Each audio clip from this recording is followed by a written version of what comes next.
You are listening to WCAT Radio, your station for quality Catholic programming. Your selected program will begin right after a word from our sponsor, GroupM7.com, a web design and hosting company.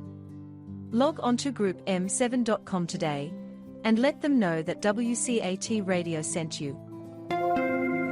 You know, my finest childhood memories was the Saturday morning movies for about 4 bits each. My brother and I could split a Coke and a big box of popcorn and watch movies about Tarzan, Jane, and their Amazon River adventures. Well, maybe that's where Jeff Bezos took his name. His Amazon.com is now the largest online retailer in the world. I'm Michael Mahfood with Group M7, the oldest and largest website design firm in East Texas. And here's my point, and as usual, it's a good one. If your website is modern and up-to-date, mobile and search engine friendly, it matters not whether you sell a product or provide information about your goods and services, your sales justifiably will increase just like theirs. The world uses the internet. We can improve your website and your email. Look at our giant portfolio at GroupM7.com. Since 1995, there's only one web and there's only one group, and it's us. It's Group M7.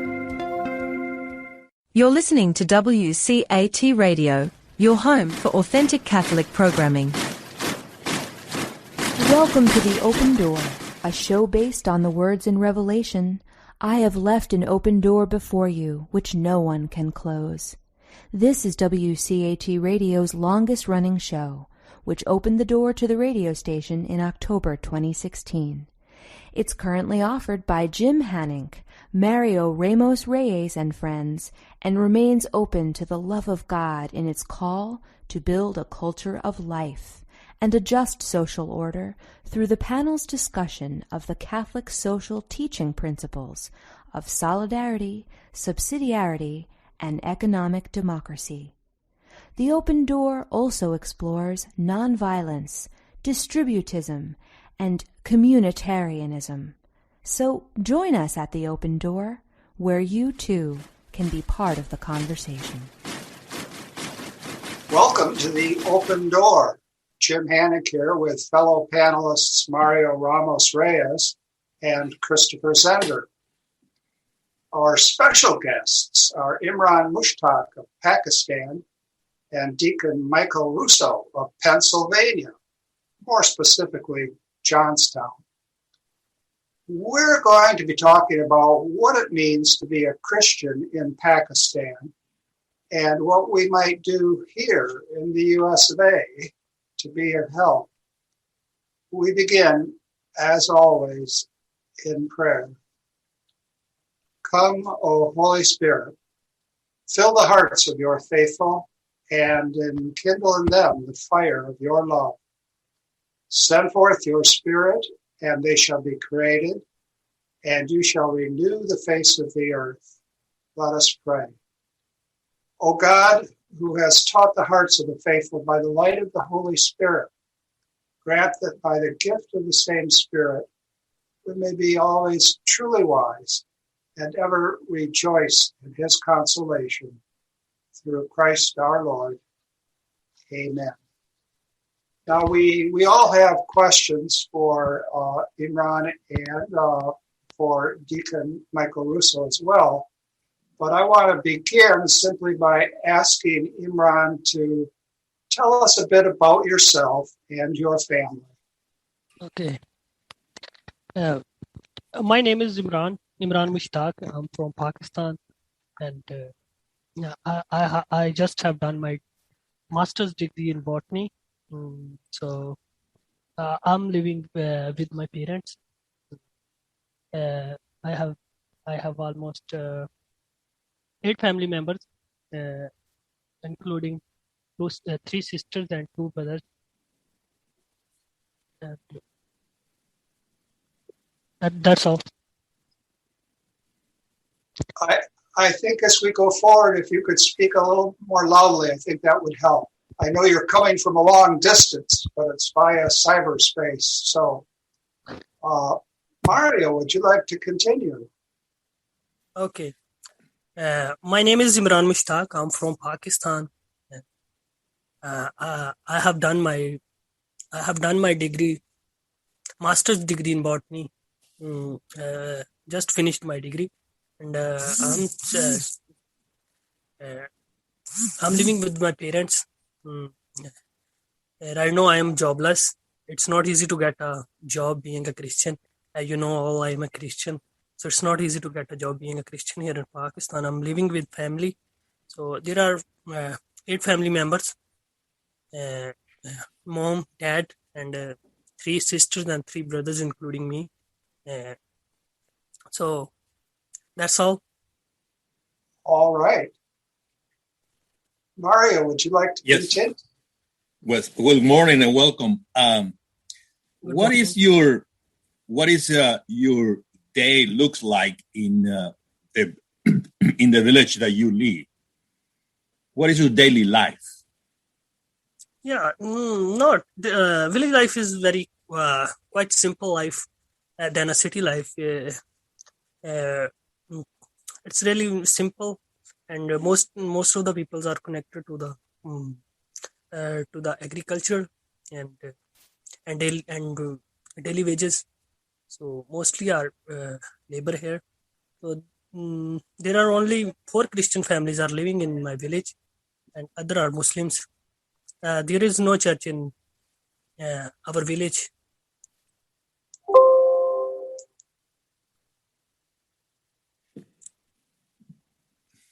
Do you?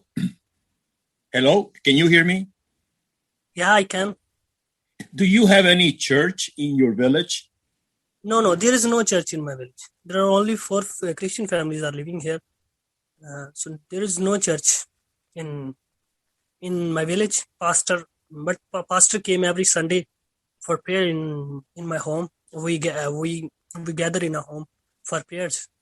We all gather in a home. Okay. And Christopher,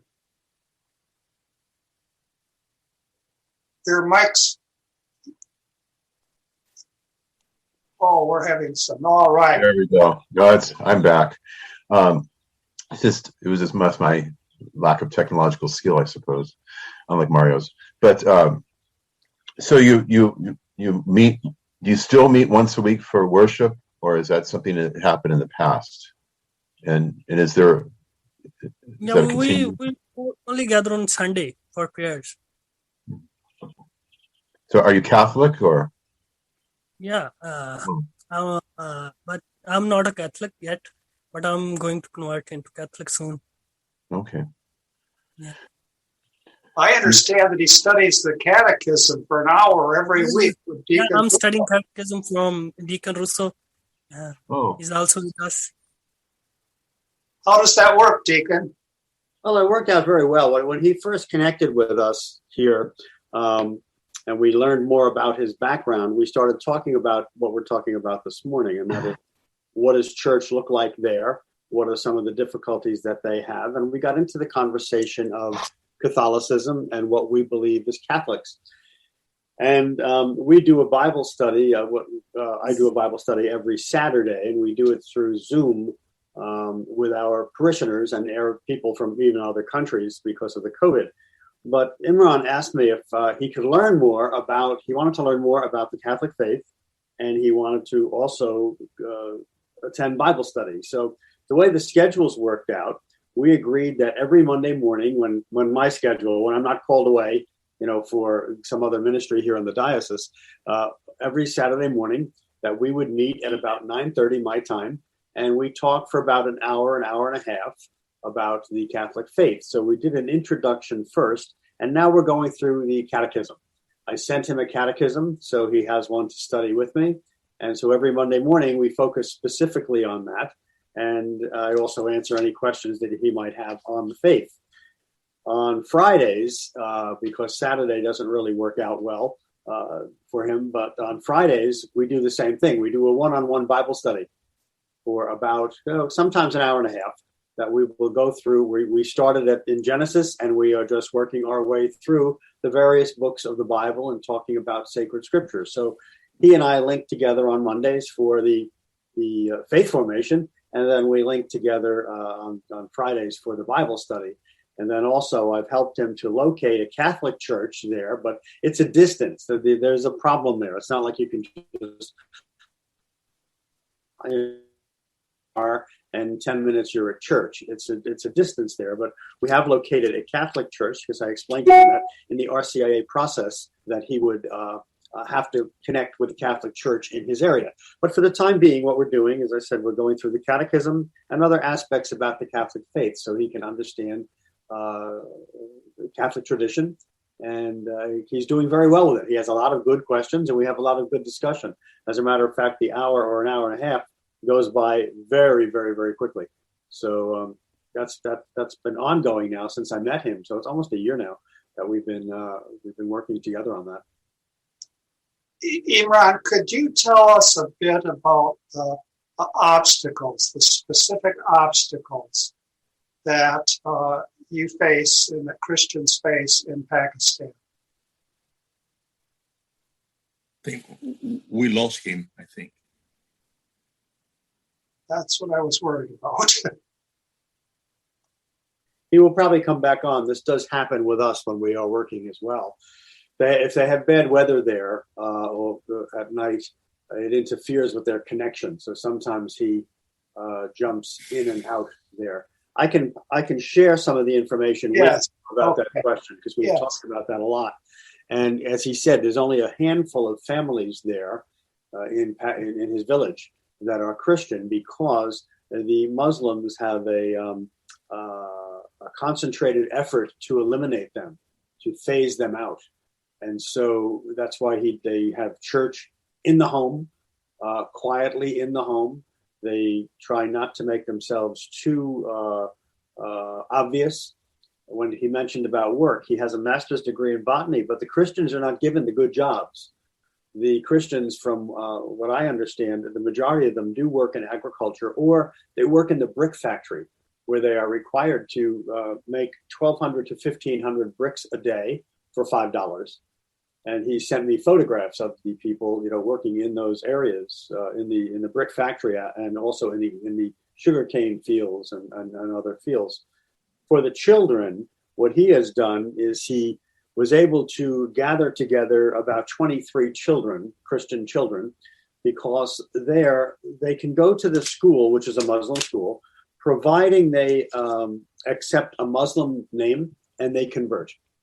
And so these families have said no. So what Imran and his family have done is they have established a school for the children. Unfortunately, the school right now, because there is no building and they have no money to build a building, or the school is on the roof of a building. And we have been sending them, as a matter of fact, yesterday, I think, the packages arrived. It'll be getting warmer in Pakistan now, but the children were chilly in the morning. So volunteers from our church made little blankets for them so they can have blankets around their shoulders while they're learning in the morning. And then we sent them notebooks and crayons and colored pencils and school supplies. And as I said, those packages they arrived, I think, yesterday or the day before. They're probably clearing customs now. So what he does, part of his day, he didn't get into it yet, but part of his day is he is up there teaching the children, teaching the Christian children. And he teaches them what they call their general studies, but then they also have faith formation. That would be a formal term for us. They wouldn't necessarily use that, but teaching them about Jesus and about God. And he focuses a tremendous amount of his time on that. And that's how he linked into us. When he came into us and we verified that, yes, this was an authentic situation, our parishioners and people all over the country through our website have contacted us to try to help in any way that they can to support him in this effort with the children and protecting the children and also the small group of Christians in their village, because as I said, the effort of the Muslims is to really push them out. So they really have a difficult life. When you say push them out, what exactly does that entail? Is that force them out of Pakistan, force them to convert? What happens? Well, I see Imran coming back on. The conversion is the first thing. We deal with another group in another part of the world that has the same situation, what they're doing there is they are usually every weekend I get a panic message and many times photos.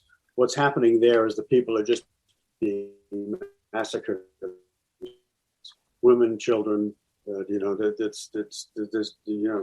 one is risk free, so to speak. That's another, and Imran would have to give us a feedback on that one. But with the other church that I deal with, and it's the other Catholic church that I deal with, the past 5 or 6 weeks, every weekend I've received pictures of young people and, as I said, parents and children just macheted right in the streets. I don't know if it's that serious in Pakistan. Imran would have to tell us that. But when he explained to me that the children are severely bullied in the schools unless they become Muslim, which is why they have pulled from the schools. And whatever that bullying is, I don't know. I would think that it's more severe than just verbal bullying, and so they have pulled from the schools and to protect them. And I was shocked when I heard he only has 4 Christian families in the village. So the villagers, the other Christian families, have either left or perhaps have met some other ill fate, as I've just mentioned. I'm not quite sure on that, but for sure they've left, and there's only 4 or 5 families there, and that's it. And so they kind of huddle together and they fend for themselves, and they kind of protect themselves. He sent me pictures where he has been sleeping in the barn at times with the animals, because what happens is they will come in and they try to steal the animals because they want to be able to take over the farmland themselves and deal with it. So, as I said, I do have photographs that he's sent that he's sleeping on a cot with all the bulls and all the farm animals. He's sleeping with them because they are afraid that somebody's going to come in during the night and take them. And that's their only way of working is in the fields and as I said, in the brickyards. So when he comes back on, he can fill us in on it. If they're being massacred, I don't know. In the other part of the world, yes, there's definitely, and it's the same situation where they're just moving in and they're taking the land because they want the land for their own needs, and they're just either pushing the people out or murdering them. So I think Pakistan at least has the major push out going on, and I know in the school situation for sure, the children were being so severely bullied that they pulled from the school so they can retain their Christian faith, and they gathered together in this village. So Imran, what we're talking about is maybe you can tell us about how what is happening with the persecution of the Christians. What's happening to them? What do they do? How is that being done? Brothers, being a Christian, we are facing so many troubles in our daily life. We are facing discrimination, persecution, and hate from the people in every walk of life, especially the workplace where we work or we study. Brother, I have faced many persecution in my study life. I have been so many times persecuted from other fellows or other Muslim fellows. But the most important thing is that Pakistani Christians have great faith, and our faith is our strength, and that's how we are living in such type of environment. So, any question? Imran, I have 2 questions. The first question is, are you facing increased difficulties? Is the discrimination and persecution getting worse? And then my second question is, how did Christians first come to Pakistan? How, for example, did the first Christians in your village come to be there? Yeah. Could you please repeat the question? Yes. First question. I'll just get the first question and then we'll wait on the second question. Is the persecution becoming worse? Is the discrimination becoming worse?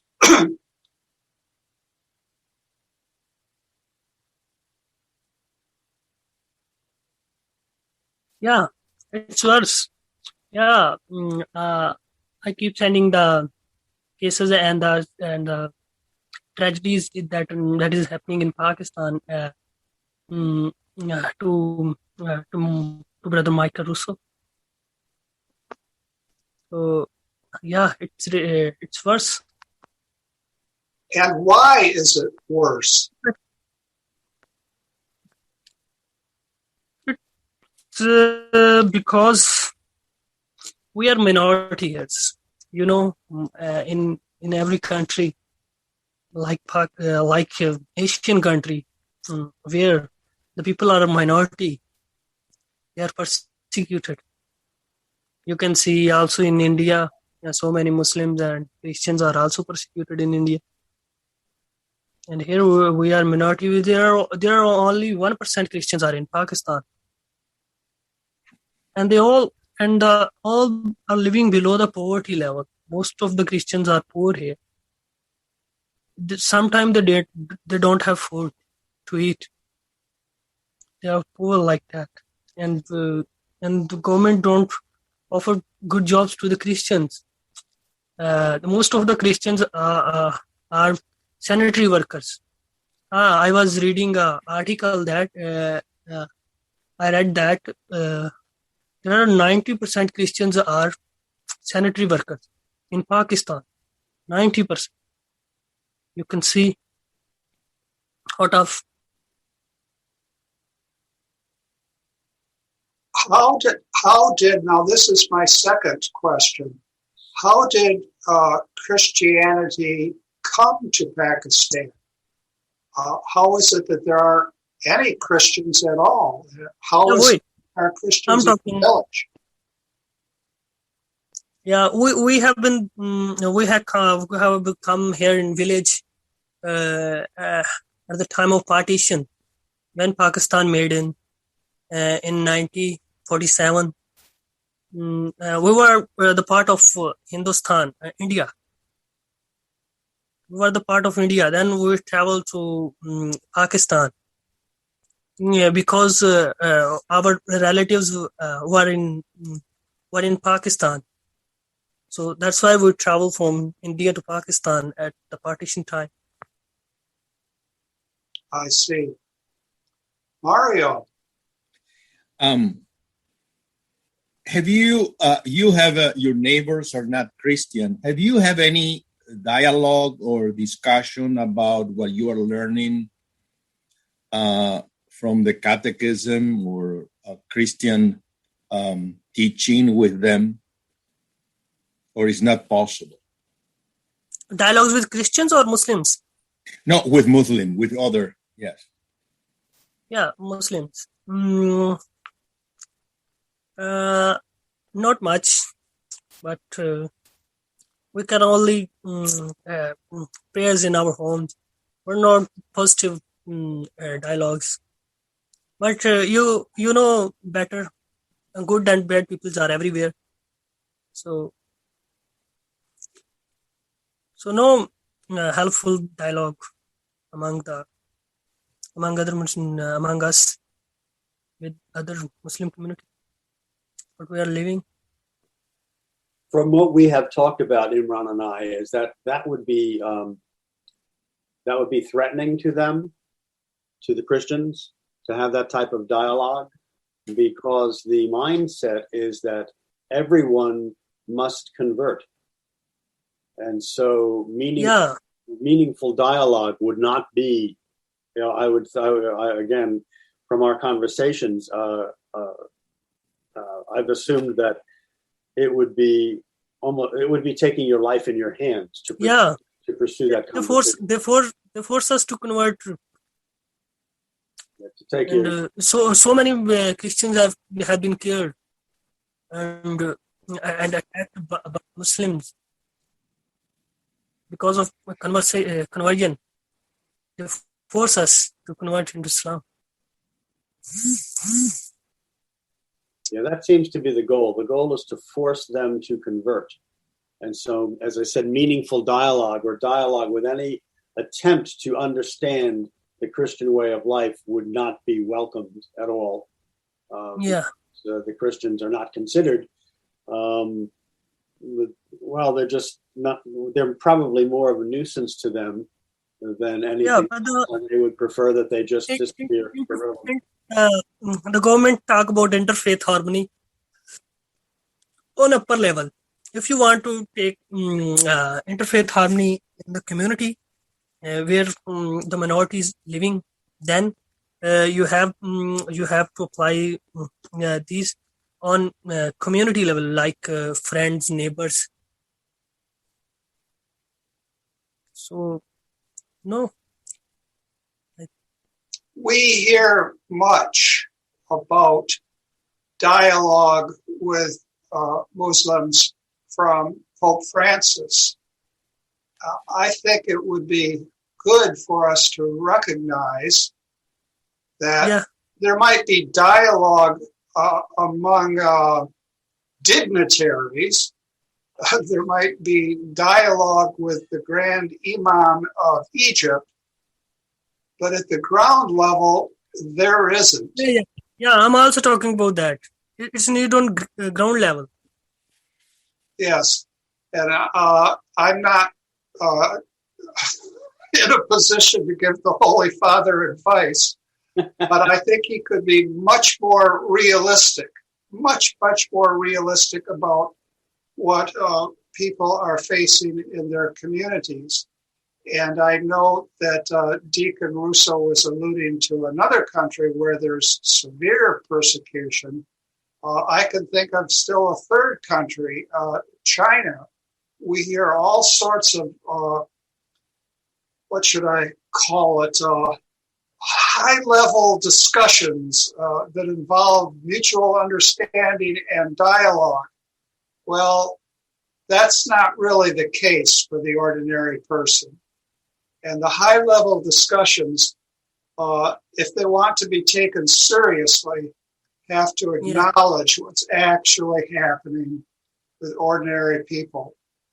But that's enough free commentary for me. Christopher, other thoughts? Yeah, I'm curious. How does the government handle the persecution? Are there laws guaranteeing, like, say, freedom of religion? Or does the government step in at all, or is the government just under the control of the Muslims?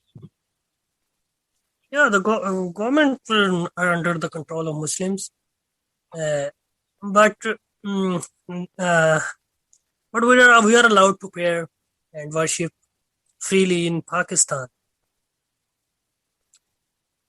And the law, the most of the laws are against Christianity and the minorities,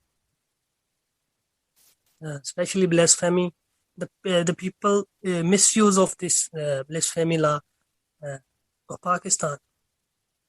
They put falsely they accused falsely on the other people to get the ownership of their land or their house. That's why that is all happening here. I think from what I've learned is that there is what I would call the law that's on the books, and there's the law that's in reality, and they're not necessarily the same. Yeah, the people are there that say that they can do whatever, but now we're hearing that. How do they worship? Well, they have to worship in the home. Right? They have to, so as I said, the laws are great to read, but in reality, that's not really what's happening. And I'd like to go back to the comment about Pope Francis. In my opinion, part of the problem here, or the challenge, let's say the challenge here, is that the world news does not cover this. I didn't know the extent of this until Imran connected with me, or we have a seminarian, again, in another part of the world. I knew there were persecutions, but nothing like I have learned over this past year. And I read nothing about that in our press, and I hear nothing about that in our press. But I don't send the photographs out because our seminarian sends them only to me. And if some of our people want to see them, they can, but they're really gruesome.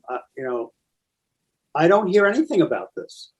And yet I see photographs of women and children and husbands and wives and families being massacred.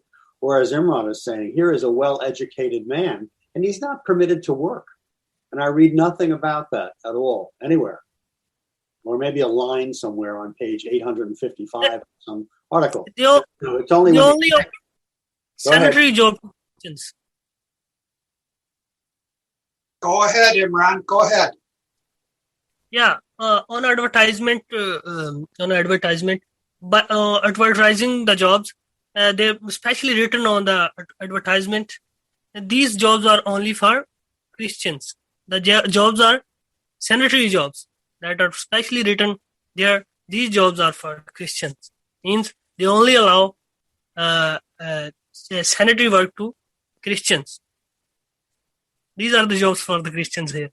And I already told you that there are 90% of the Christians are sanitary workers and civil workers in Pakistan, and the remaining are working in bricks factories, bricks making factories, like a slave. Bonded labor is very common here in our areas, especially Christians.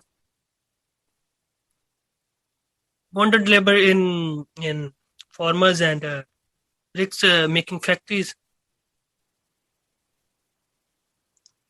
Imran, did I hear you say sanitary workers?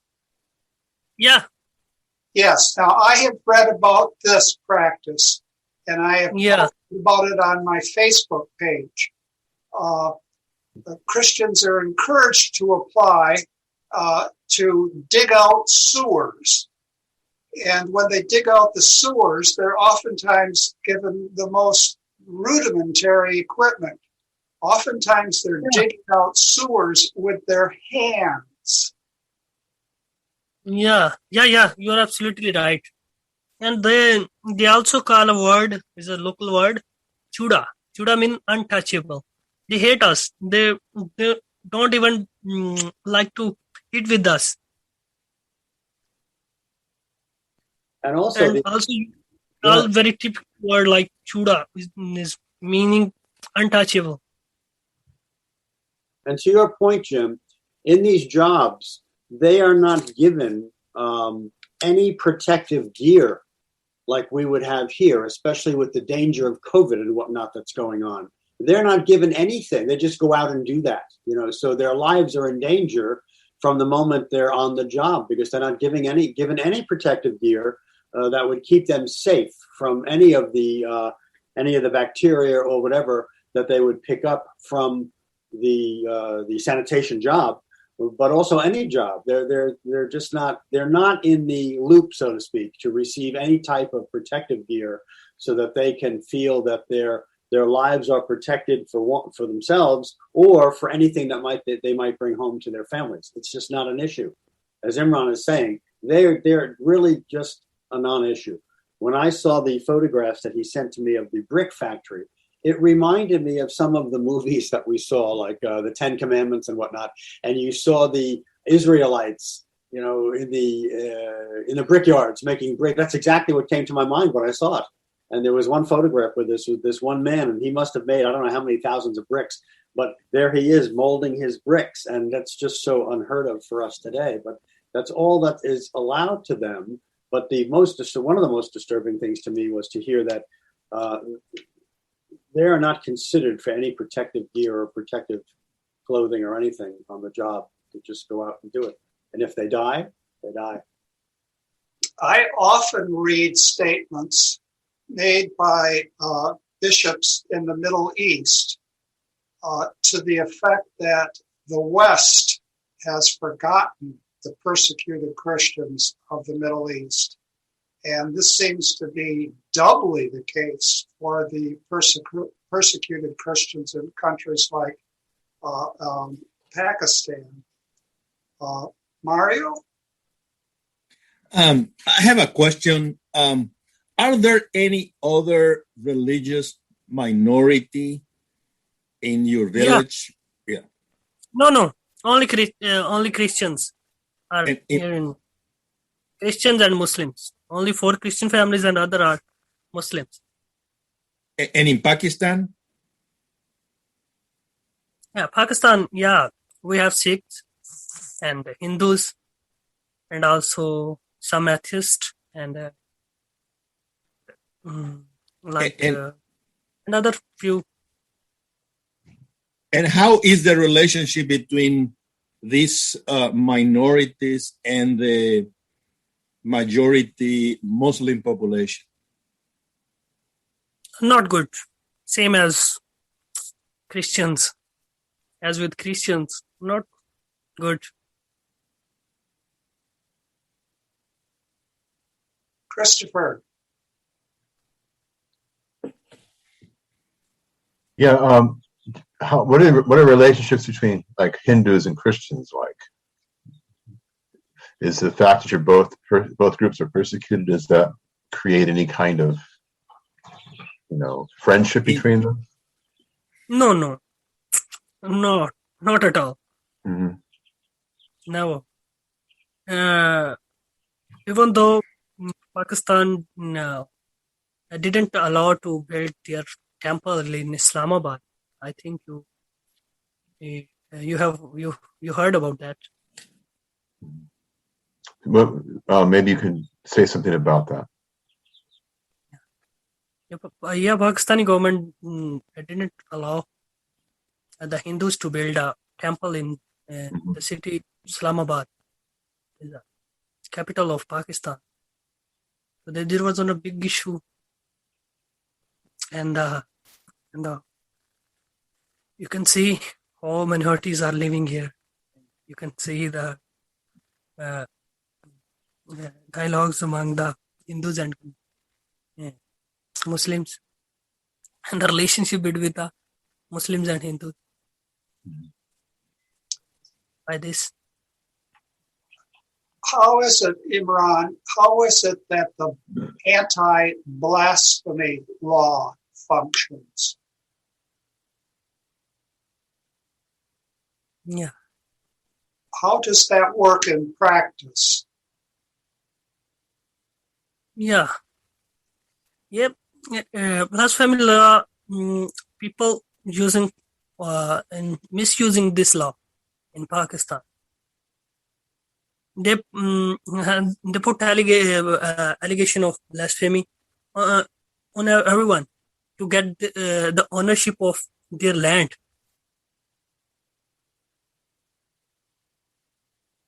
This is very common in Pakistan.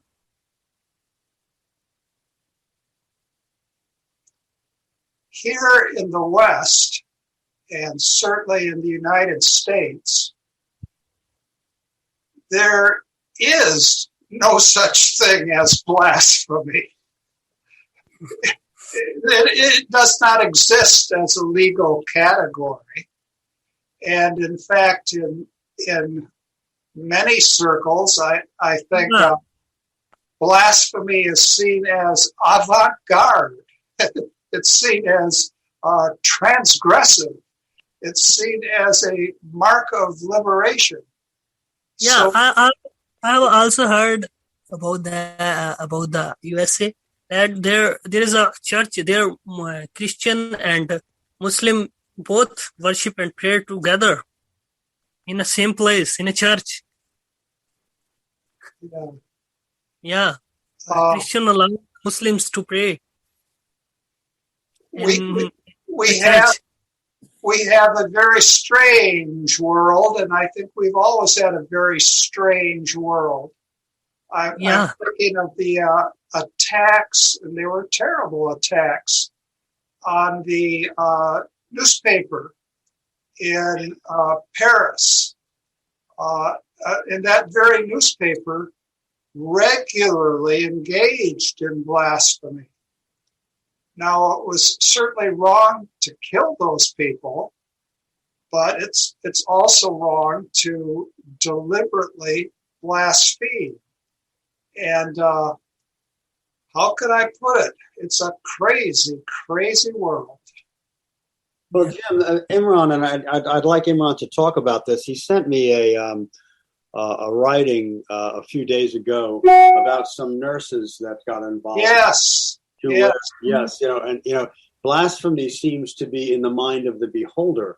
In other words, I could accuse you of blasphemy. And if I carry it to whatever level I want to, because I've perceived whatever you have done is blasphemy, that puts your life in danger. And we were just communicating verses there that he sent to me about that same thing, where the nurses were accused of blasphemy, some minor thing that someone picked up as blasphemy. And again, it escalates to a situation where your life is in danger because whatever you did or whatever you talked about was considered to be blasphemy. So Imran, you want to share a little more about that story? No, I just all that I shared with you, and that was the falsely allegation on the nurses. They did nothing. These were only their own matter, I think, and they put that the blasphemy on two nurses. That's common, and I think I have shared so many cases like that, especially the conversion of little girls, underage girls. They kidnap the underage Christian girls and convert them to Muslims and get married to girls that they kidnapped.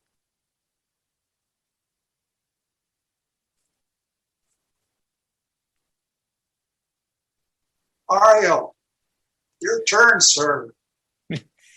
Well, after listening carefully everything, what could us people in the West can do? What can we do in order to help Christian in Pakistan?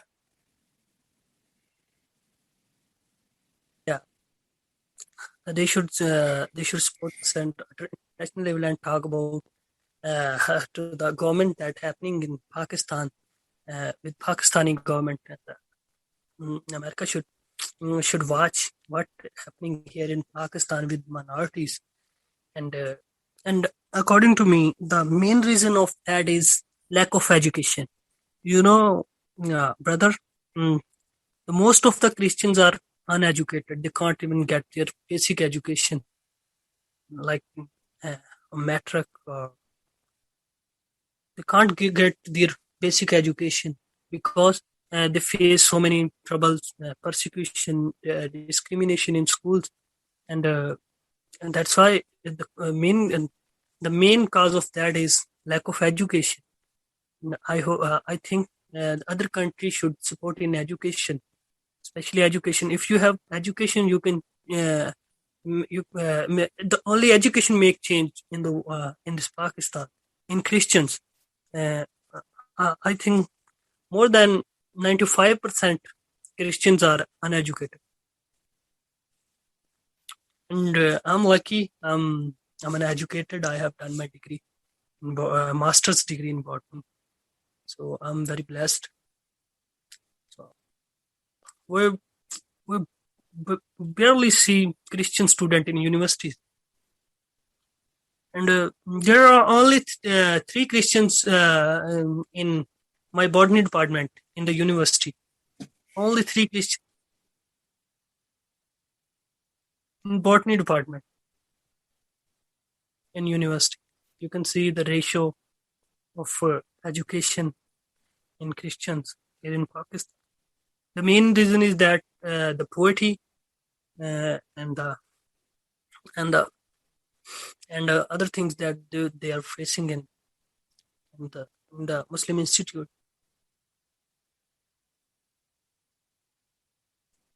So there are ways actually that Christians can better their material condition of life. Yeah, only the education. According to me, the education can make a change in Pakistan. But if the Muslims won't let them, even if you get a degree, you can't really work. How is education going to help? Yeah. If you have knowledge and education, you can speak on every topic, and you have you can talk on international level. And that's why I'm talking about the education can make the change. And as I'm talking to you, Yes. if I'm uneducated, I must be a sanitary worker.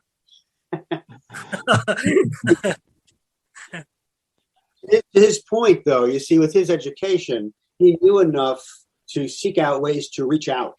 That's how he came into us. The uneducated don't have that benefit. So he reached out to us. And one other thing is, we talk about how would we get the word out? I think that the word persecution needs to be defined. You know, we read these articles where the Christians are being persecuted. What does that mean? When you see it, when you talk to the people, you realize it has a totally different meaning than just a word in an article. Christians are being persecuted. When you realize today that around the world, Christian persecution has far surpassed the numbers of the persecutions in the early church, that's shocking. Because when we study the church fathers and we study that period of the church, we read about all of these persecutions that took place. And to us, there's thousands and thousands. But then when you realize today, in today's world, 2021, there are more persecutions going on right now than in that particular period. That's really shocking.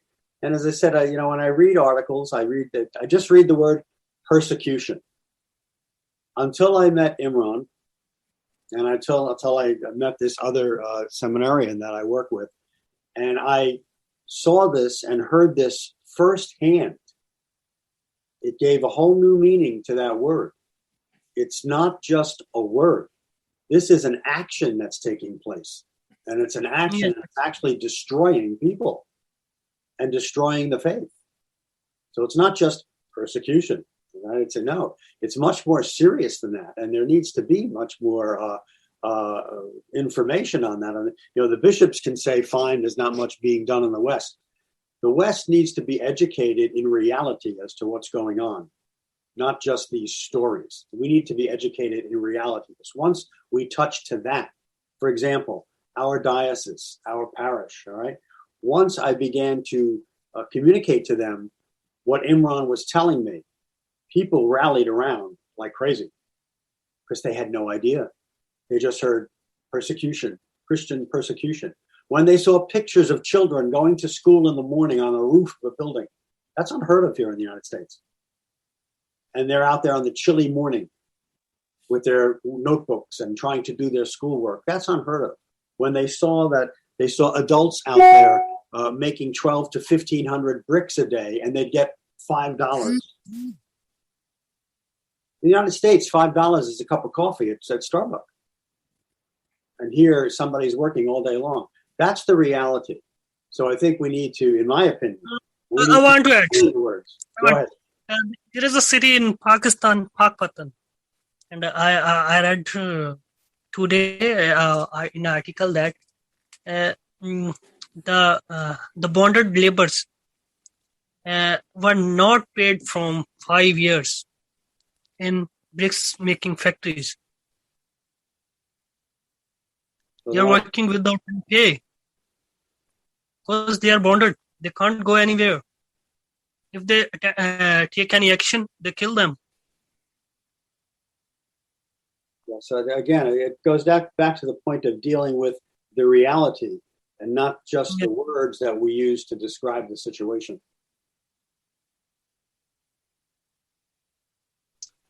I think we're all being sober because all of this is very sobering.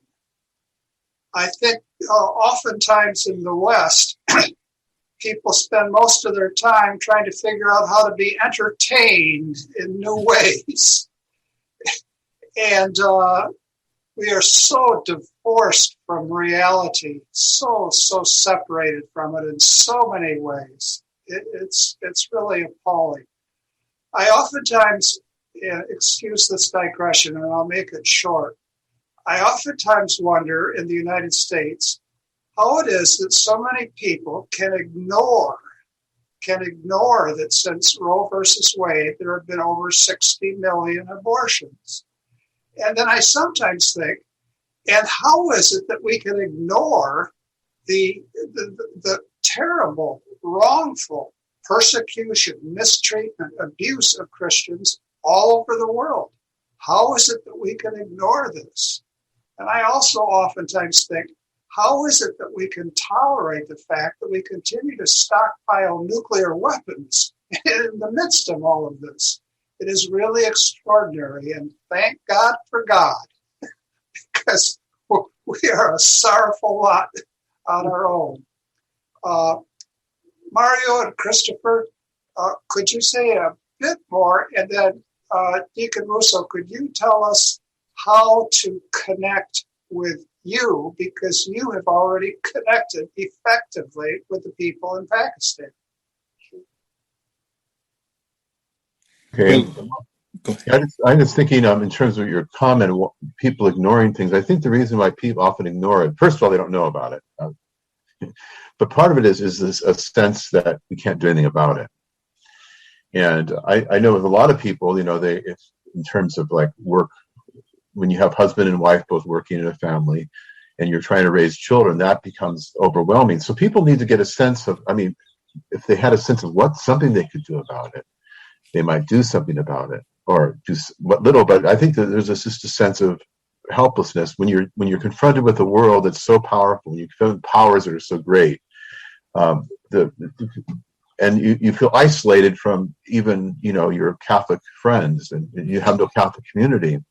I think that makes people feel like they can't do anything about it, and so the only thing they do is basically ignore it.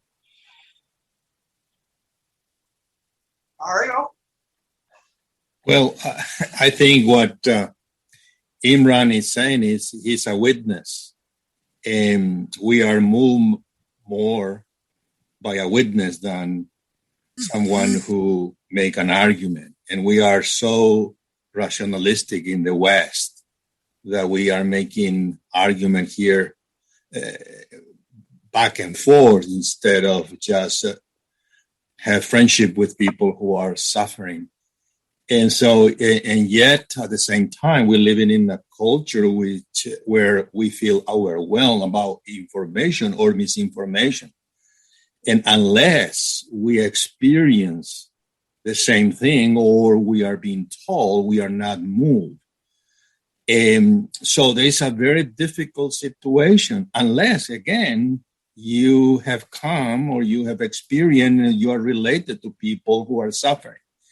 But I think the first step is just to listen and to pray, because I think the history continues, and I think we have a mission in this world.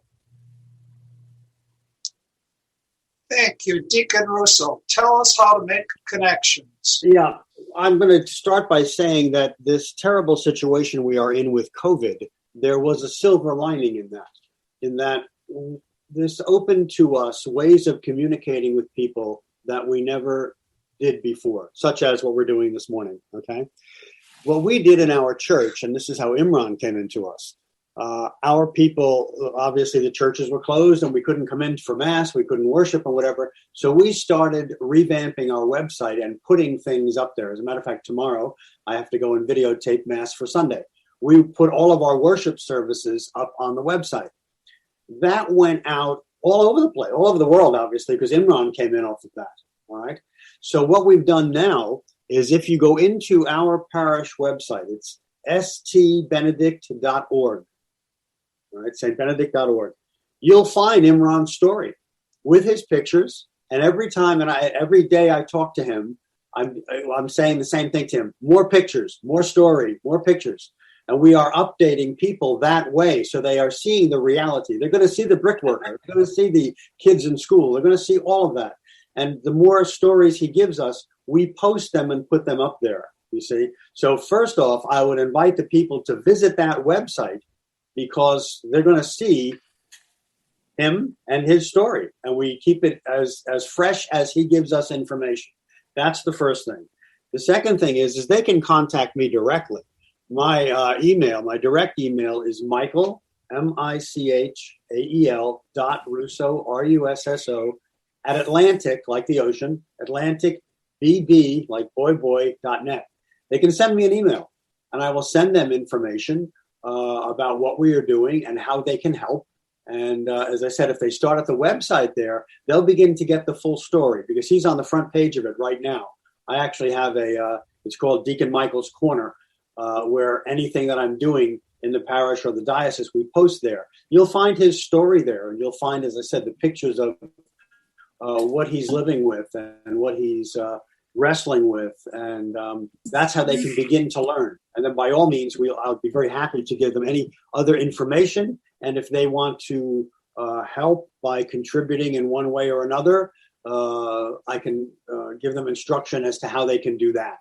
And so we do it through our church/diocese because people feel comfortable with that. And Imran and I have talked about this, so I'm not saying anything that is meant to be insulting or whatever, but we get a lot of scam artists that come through the internet that you have to verify who they are and what are they doing, and people are concerned about that, is this legit? So the fact that we have done the preliminary investigation, so to speak, and that we are running it not only through the parish, my pastor is aware of it, the bishop I report to is aware of it. We are aware of all the aspects of this. And so anyone that wants to help out, if they come in through us, they can be assured that whatever they want to do is going to be done properly, and they're not going to be taken advantage of by somebody out there who is trying to do exactly that, take advantage. So the website, my own personal email, that would be fine. And I do respond to my emails usually in one business day, keeping in mind that I do work for the bishop and the diocese as well as my parish. So I am in and out, but I do try within one business day to respond to every email that I get, inquiring about a program like this or any other program. So I would be very happy to bring anyone up to speed on what we are doing, and bring anybody up to speed on what we are doing and how they can help, how they can participate in this. So all right. Now, the website is the starting point, because that's where his story is right now. Excellent. Now, on the scam front, just a little context. One of the very earliest Christian writings was the Didache, the teaching of the 12 apostles. In the Didache, there are 2 points that I want to mention. One, and this is literally the case, Christians do not abort their children. Goes back to that time. In terms of scams, we are advised to let the alms grow warm in our hands. So people have always exploited in the most vile sort of way. Now, we're going to post your email and we're going to post your website at St. Benedict's. And we've now come to the end of our hour. Thank you, Imran, so much. Thank you, Deacon Russo, so much. As always, we end with the gospel of the day. This is from John, and it's very familiar. God so loved the world that he gave his only begotten Son, so that everyone who believes in him might not perish, but might have eternal life. For God did not send his Son into the world to condemn the world, but that the world might be saved through him. Whoever believes in him will not be condemned, but whoever does not believe has already been condemned, because he has not believed in the name of the only begotten Son of God. And this is the verdict, that the light came into the world, but people preferred darkness to light, because their works were evil. For everyone who does wicked things hates the light and does not come toward the light, so that his works might not be exposed. But whoever lives the truth comes to the light, so that his works may be clearly seen as done in God. Come, Lord Jesus, come. Thank you so much. The producer will have this ready to go in a day or two, and we will be sending it to you, and we will be posting it on our Facebook page. Wonderful. Thank you. Very good. And if you would like, we could post it on ours as well in the parish if you send it. Oh, yes. We will post it there, and I will also send it up to the diocese, and we could post it on there as well. Oh, yes, that would be terrific. Thank you. We're sorry for the technical difficulties. There are those who have called us, believe it or not, the gang that can't shoot straight.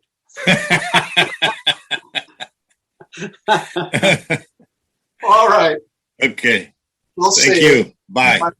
Take care. Thank you. God bless everyone. Take care. Bye. Hello, God's beloved. I'm Annabelle Mosley, author, professor of theology, and host of Then Sings My Soul and Destination Sainthood on WCAT Radio. I invite you to listen in and find inspiration along this sacred journey we're traveling together to make our lives a masterpiece and, with God's grace, become saints. Join me, Annabelle Mosley, for Then Sings My Soul and Destination Sainthood on WCAT Radio. God bless you. Remember, you're never alone. God is always with you.